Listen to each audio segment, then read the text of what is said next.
रहीम। जैसा कि आप लोगों के इल्म है कि इससे पहले जो हमारा लेक्चर था वो लेक्चर नंबर 1 था, उसके अंदर हमने किताब के बारे में, बुक के बारे में पढ़ा था कि बुक के 2 हिस्से थे, ऑर्गेनिक केमिस्ट्री और इनऑर्गेनिक केमिस्ट्री। आज लेक्चर नंबर 2 है और लेक्चर नंबर 2 में हम जिस चीज को पढ़ने जा रहे हैं chapter number 6 organic chemistry, introduction to organic chemistry.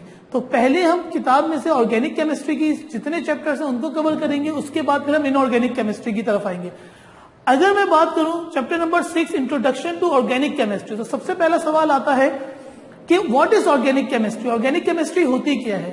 तो ऑर्गेनिक केमिस्ट्री कल भी मैंने बताया था और बहुत आसान अल्फाज में स्टडी ऑफ हाइड्रोकार्बन, मतलब किसकी स्टडी, हाइड्रोजन और कार्बन की स्टडी करना, उसके पढ़ना, उसके डेरिवेटिव्स को पढ़ना।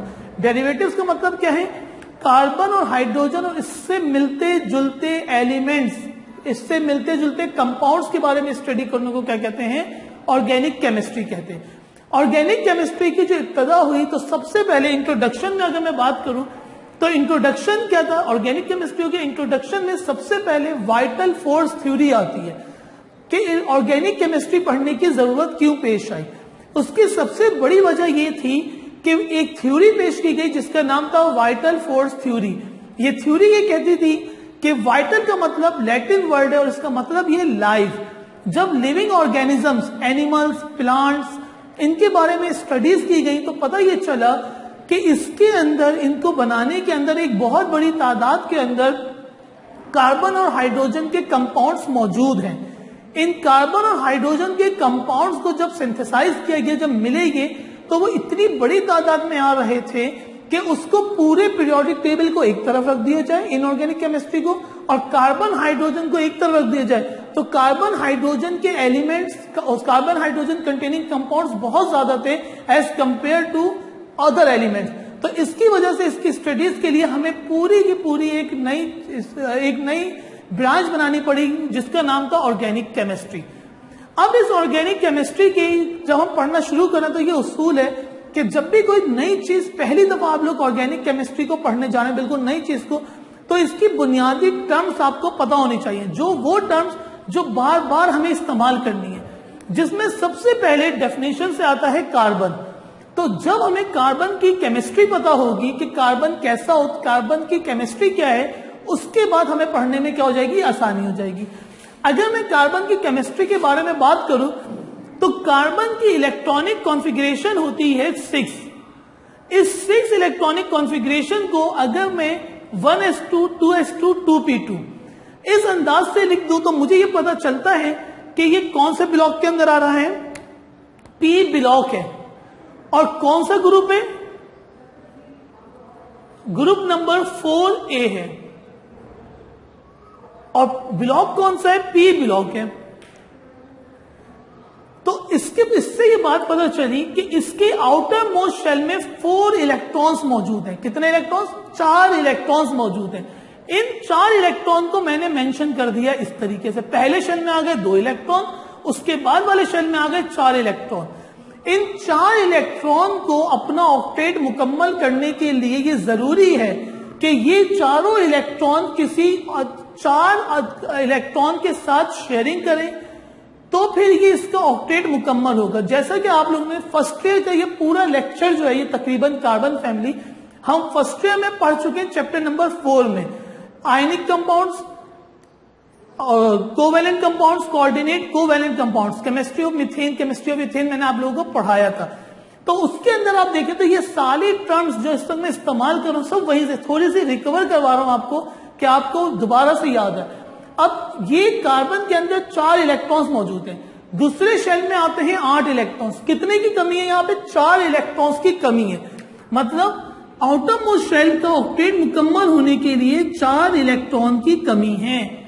जब तक ये मुकम्मल नहीं होंगे उस वक्त तक जो है इसको ये स्टेबल नहीं होगा।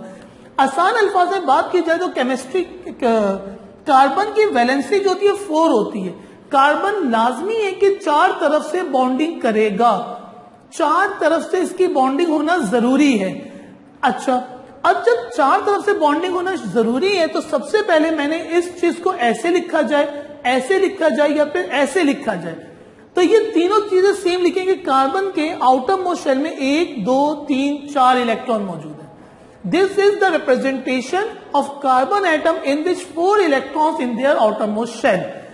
इस कार्बन के 4 इलेक्ट्रॉन ने जब हाइड्रोजन के साथ जाके बॉन्डिंग में हिस्सा लिया, बॉन्डिंग करी, तो हाइड्रोजन के पास होता है 1 इलेक्ट्रॉन. ये 1 इलेक्ट्रॉन आउटर मोस्ट शेल में मौजूद है. अब हमें ये बात पता है कि इस हाइड्रोजन को अपना ऑक्टेट मुकम्मल करने के लिए 1 इलेक्ट्रॉन की जरूरत है, और इसको भी किसकी जरूरत है? 1 इलेक्ट्रॉन की. यहां पे भी वैलेंसी मुकम्मल होने के लिए. तो जब कार्बन का हाइड्रोजन ने शेयरिंग कर ली किसके साथ? हाइड्रोजन के बॉन्डिंग के साथ, हाइड्रोजन के इलेक्ट्रॉन के साथ, तो हमारे पास एक शेप ऐसी आ गई. इसको मैं इस अंदाज से भी लिख सकता हूं, कार्बन ने 4 तरफ से बॉन्डिंग कर ली किसके साथ? हाइड्रोजन के.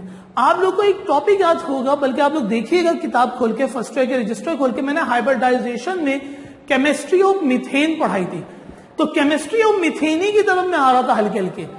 तो अब आप देखें तो ये कौन सा फार्मूला बन जाता है? और CH4.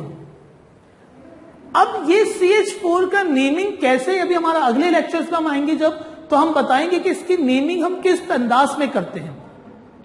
लेकिन यहां भी एक कंपाउंड बन गया जिसके अंदर 1 कार्बन है और 4 हाइड्रोजन है. तो मैंने 1 कार्बन और 4 हाइड्रोजन को इसमें क्या किया? मिला के लिख दिया. यहां तक ये कुछ बेसिक इंट्रोडक्शन था कार्बन का, जिसमें 2 बातें अब आप लोगों ने हमेशा याद रखनी है. एक ये कि कार्बन की 4 वैलेंसी होती है, कार्बन 4 तरफ से बॉन्डिंग में हिस्सा लेगा हर हाल में. इसके बाद यहां तक जाने के बाद अब हमारा दूसरा टॉपिक है. अभी हम बुक के चैप्टर पे नहीं आए हैं पूरी तरीके से. पहले हम इसके टर्म्स पढ़ रहे हैं. जैसे मिसाल के तौर पे कोई इंग्लिश सीखता है, तो इंग्लिश सीखने के लिए उसको पहले आर्टिकल्स, प्रीपोजिशंस, इन सब के बारे में नो हाउ होनी चाहिए. उसके बाद वो स्टेप बाय स्टेप आगे चलता है. तो ऑर्गेनिक केमिस्ट्री का ये रूल है, उसूल है पढ़ाने का, कि सबसे पहले कुछ बेसिक इंफॉर्मेशन देनी पड़ती है, उसके बाद हम स्टेप वाइज आगे की तरफ चैप्टर के वाइज तरफ आएंगे.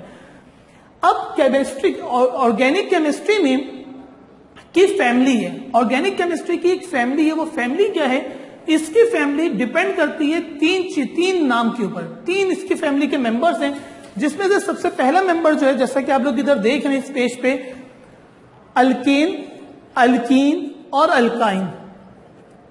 इसके जर्नल फार्मूले CnH2n+2. अल्कीन का ये है, अल्काइन का ये है. अब इस चार्ट के बारे में इंशाअल्लाह हम लोग अगली क्लास में इसके बारे में हम स्टडी करेंगे, इस चार्ट के ऊपर.